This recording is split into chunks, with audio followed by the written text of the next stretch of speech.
अंधा आदमी था। एक भिखारी ने आकर कहा, भैया आज तुम नहीं मिले, हम भंडारे में गए थे, खीर खाने को मिली। अंधा बोला, खीर कैसी होती है? खीर सफेद होती है। अंधा बोला, सफेद कैसा होता है? एक समझाने वाले, तुम हटो हम समझाते हैं। अच्छा बोलो। का खीर सफेद होती है? हाँ। सफेद कैसा होता है? एक आदमी बोला, सफेद होता बगुला। तो बोला, बगुला कैसा होता है? तो उस अंधे का हाथ पकड़ के हाथ ऐसा टेढ़ा किया और बगुले ऐसे अंधे का हाथ फिराया। बोले, बगुला ऐसा होता, ऐसा। अंधा बोला, बाप रे, तो बड़ी टेढ़ी खीर रही हो।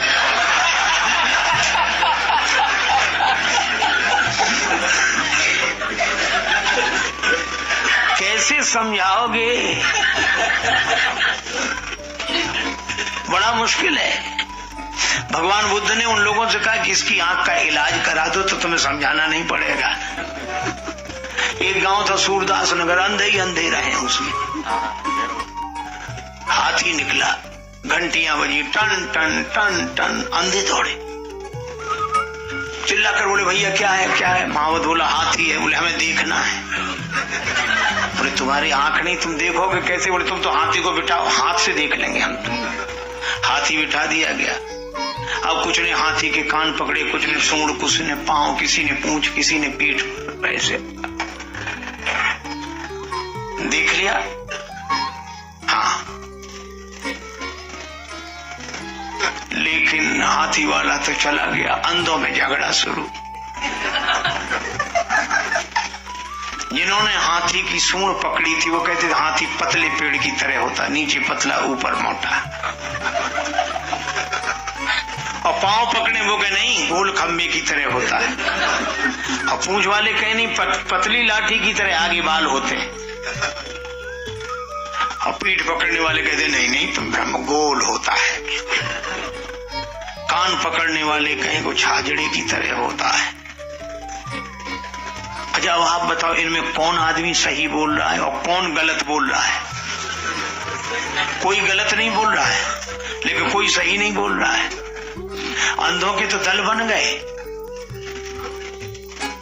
पूंछ वाले पांव वालों से नहीं बोलते थे, पांव वाले पीठ वालों से नहीं बोले, पीठ वाले कान वालों से नहीं बोले, कान वाले सूंड वालों से न बोले, दल बन गए।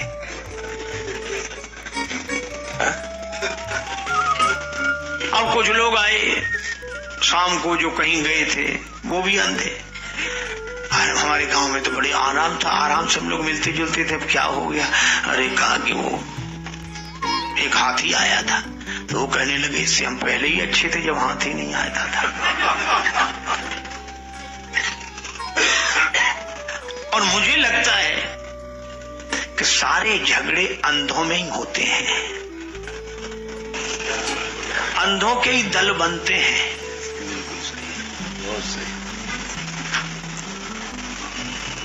पर हमारी मजबूरी यह है कि हम उन अंधों को आंख नहीं दे पाते हैं। तो हमें उन्हें उपदेश देने की बजाय आंख देनी चाहिए। मुर्शिद वो जो असुदाए मंजिल कर दे, वरना रास्ता तो हर शख्स बता देता है। बोले, वो महावत लौट के आएगा। तीसरे दिन फिर टन टन घंटे बजे, अंधे दौड़े, रुको रुको रुको रुको, हमें हाथी। बोले, देखा नहीं था उस दिन। बोले, उसी देखने ने तो समस्या पैदा कर दी। अब अपनी अपनी बात सबने कही, पतली लाठी की तरह, गोल चबूतरे की तरह, छाजड़े की तरह, पतले पेड़ की तरह, गोल खंबे की तरह। महावत बोला, हाँ ऐसा भी है, ऐसा भी है, ऐसा भी है। तो अंधे बोले, क्या 10-12 हाथी लिए हो? कहा कि हाथी तो एक ही है। तो कहा फिर हमको अनेक जैसा क्यों लग रहा है? महावत ने कहा, इसका उत्तर केवल एक है कि तुम्हारे आंख नहीं है, और जिनके आंख नहीं होती उनको एक ही अनेक जैसा लगता है। एक परमात्मा अनेक जैसा लगता है, और वो अपनी जिद पर पक्के रहते हैं, चाहे दूसरे से न बोले। नाथ ने कहा कि अगर तुम आंख खोल सको, तुम्हें आंख मिल सके तो तुम देख लोगे। आंख नहीं होने पर एक में अनेक को देख रहे हो, और आंख होने पर अनेक में एक को देखोगे।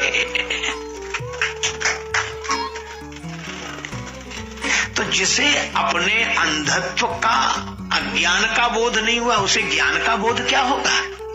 इसीलिए कहते जिसको नहीं है बोध तो गुरु ज्ञान क्या करे। गुरु जी के पास उपचार के लिए जाए तो अयोग्य होकर नहीं, इतना तो योग्य हो, कम से कम बुद्धि तो काम करती हो। लेकिन हमारे यहाँ गुरुदेव के आगे सिर झुका देते हैं, और सिर झुकाने का अर्थ कि ये बुद्धि भी अब आपको समर्पित। अब बहस नहीं, अब विश्वास। तो मैं आपसे चर्चा कर रहा था कि ब्रह्मा जी बुद्धि के देवता हैं, परम पवित्र हैं, बड़े ऊंचे हैं, लेकिन उनको भी लग रहा है निज करनी कुछ कतऊ न देखी, हमारा बनाया हुआ कुछ दिख ही नहीं रहा है। शंकर जी ने समझाया,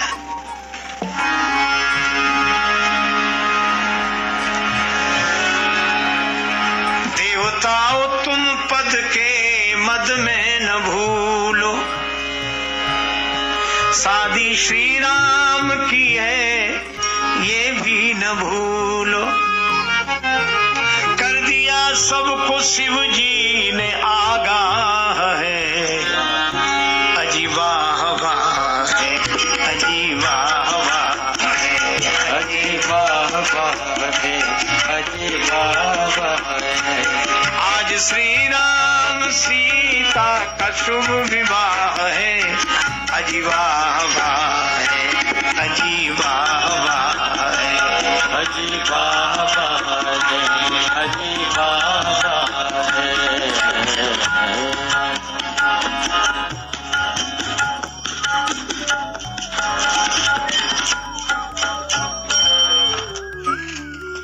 शंकर जी ने कहा, ब्रह्मा जी क्या देख रहे हो? हमें हमारी करनी नहीं दिखाई पड़ रही। शिव जी बोले, यहाँ राम जी का विवाह देखने आए हो कि अपनी करनी है? यहाँ राम जी का विवाह देखने आए हो या अपनी करनी? ब्रह्मा जी ने कहा, सारा संसार हमने बनाया, सब जगह हमारी बनाई हुई चीजें दिखती हैं, तो यहाँ भी दिखनी चाहिए।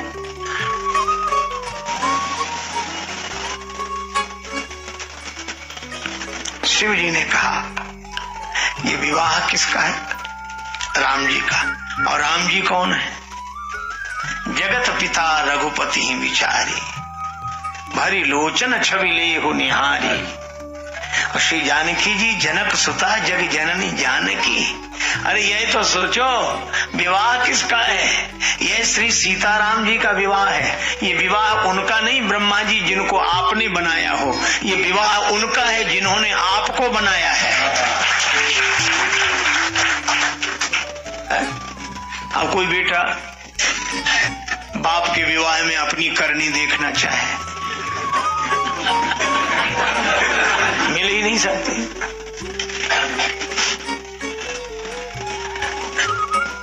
एक सज्जन बोले, आजकल तो देखा जा सकता है, पहले तो बेटा बाप का विवाह ही नहीं देख सकता, और आजकल देख सकता है। वीडियो फिल्म बना लेते हैं, और फिर जब शादी की सालगिरह होती है तो उसको देखते हैं सब लोग बैठकर, पुरानी स्मृतियों का आनंद लेते हैं। मान लो 5-7 वर्ष बाद देख रहे हों, और छोटा बेटा 2 साल का गोद में बैठा अचानक रोने लगे। माँ ने कहा, क्या है? मम्मी, इसमें हम तो कहीं दिख ही नहीं रहे। फिल्म तो तुम तब ने, तो हम आज हैं, आज फिल्म दिख रही तो हम भी दिखने चाहिए। बेटा ये फिल्म तब बनी थी जब तुम नहीं बने थे। यह तो विज्ञान का चमत्कार है कि फिल्म ही दिख गई। शंकर जी ने कहा, यह भगवान की अघटित घटना पटीयसी माया की विलक्षण शक्ति का चमत्कार है कि बीते हुए युग की घटना हम आज अभी वर्तमान में ऐसे ही देख रहे हैं। लेकिन ब्रह्मा जी, ये शादी आज होते हुए दिख रही, पर आज की नहीं है, ये तब की है जब हम बने ही नहीं थे। इसलिए तुम एक काम करो, तुम करता हो ये विचार दिमाग से निकाल दो, तुम तो उसका ध्यान करो जो तुम्हारा करता है।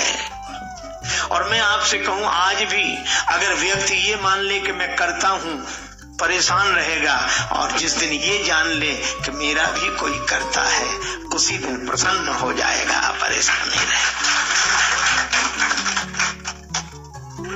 इसीलिए हमें भगवान का स्मरण करना चाहिए।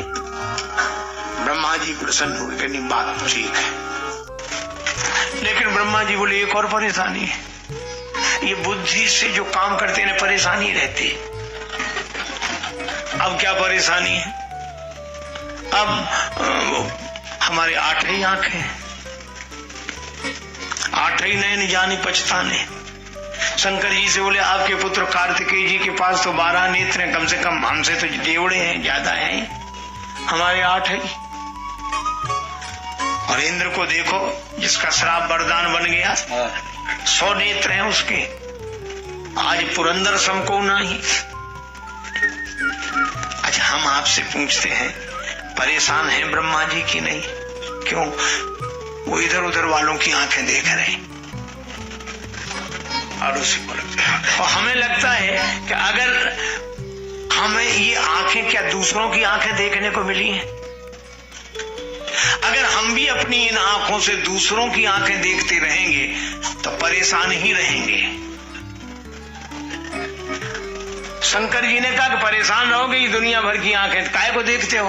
बोले फिर, बोले तुम्हारी आंखें तो भगवान को देखने के लिए मिली हैं, तो इन आंखों से भगवान को देखो, दुनिया की आंखें मत देखो, भगवान को देखो। अच्छा, हाँ, ये बात ठीक है। ब्रह्मा जी उन नेत्रों से भगवान का दर्शन करने लगे। मंगल कलश है सजे सबके द्वारे, मंगल कलश है सजे सबके द्वारे, तोरण पताका बंधे बंधनवारे, तोरण पताका बंधे बंधनवारे। आज मिथिला के कण कण में उत्साह है, आज मिथिला के कण कण में उत्साह है।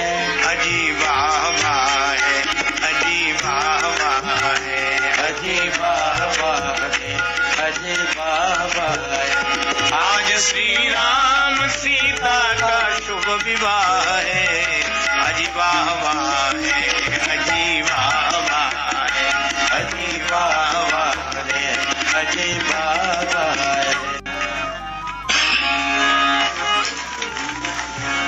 भगवान श्री राम का पावन विवाह का मंगल महोत्सव, वाह वाह। श्री राम वृंदावन की घटनाएं। एक बात है, वृंदावन से निराला कहीं कुछ नहीं, प्रेम धाम है। पंडा लोग बैठे यमुना जी किनारे, भंग के रंग में वे तो मस्त पड़े, कहते ही भंग पिए ऐसी पिए जैसे गाढ़ी की, और घर के जाने मर गए आप नशे के बीच, सवेरे फिर चलेंगे।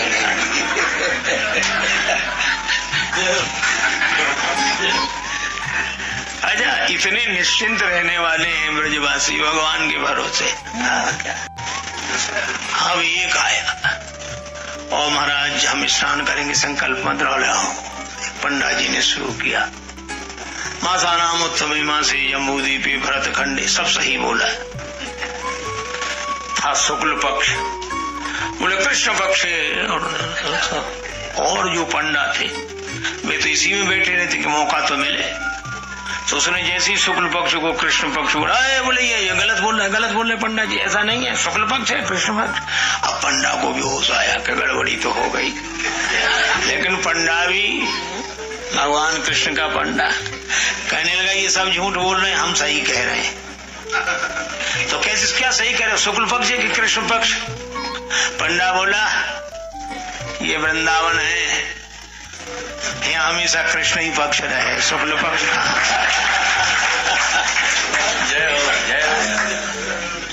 यहाँ हमेशा ही कृष्ण पक्ष, शुक्ल पक्ष नहीं रहता, कृष्ण पक्ष। कासों कहो कौन सुने माने को कही की सही, जैसे ब्रजबाला नित्य बातन बनावती, पालन करत जोन 14 भुवन ताही, पल पल बीच डार पालने झुलावती, बिंदु विधि संभव के ध्यान में न आवे जोन, ताहे ले ले लोरन खिलौनन खिलावती, और कुंज मन रंजन में ठाणी कर कंजन सो अलख निरंजन के अंजन लगावती। जय हो जय। वृंदावन भगवान की लीला में मस्त मगन रहने वाले लोग। एक जगह ब्रह्म की चर्चा हो रही, वेदांती लोग, ज्ञानी जन। एक ब्रजवासी दूसरे से कहे भैया ये ब्रह्म कौन हो? दूसरे बोले हो तो होगा, अपनी लाला से अच्छा नहीं होगा। तो ये ब्रह्म हम तो सुने हो ना है, तो दूसरे बोले होगा तो अपने लाला को कुछ सारो आरो लग तो होगा। ऐसे मगन रहने वाले और भगवान के भरोसे। भगवान कृष्ण ने मुष्टिक और चांडूर जैसे दुष्टों को पछाड़ दिया। भगवान कृष्ण बोले अब कोई पहलवान हो तो आवे, सामने आवे। सुमन सुखा खड़े हो गए, घाम से लड़ो। भगवान का भले आदमी तुम्हें कौन ने बुलाए? बोले आपने कही को पहलवान, धामू पहलवान। तो बोले आपको कहना चाहिए कंस के दल का कोई पहलवान। भगवान कृष्ण बोले अच्छा लड़ ले। मन सुखा से कुश्ती हुई, भगवान कृष्ण हार गए, मन सुखा जीत गए। अब कन्हैया की छाती पे बैठे मन सुखा, अब कह रहे बोल कन्हैया मुष्टिक चांडूर की छाती पे तू चढ़े हो, तेरी छाती पे मैं बैठो, कैसो लग रहे हो? कन्हैया बोले भैया कैसे समझाऊं, यही होए, यही होए। दुष्टन की छाती पर मैं चढ़ के बैठूं और मेरी छाती पर तो तुम्हारे जैसे भक्त चढ़कर बैठे। इसलिए भगवान के भरोसे। राम जी अपने बंदों की खुद ब खुद करते हैं निगरानी। नया बिस्तर, नया मंजा, नया दाना, नया पानी, और युगल सरकार जब सिर पर तो मस्ती दिल में रहती है। किसी की नाव पानी में, यहाँ रेती में चलती है। एक ब्रजवासी भक्त गिरिराज जी की परिक्रमा करें, महात्मा परिक्रमा करते जा रहे, सो उनकी लंबी लटक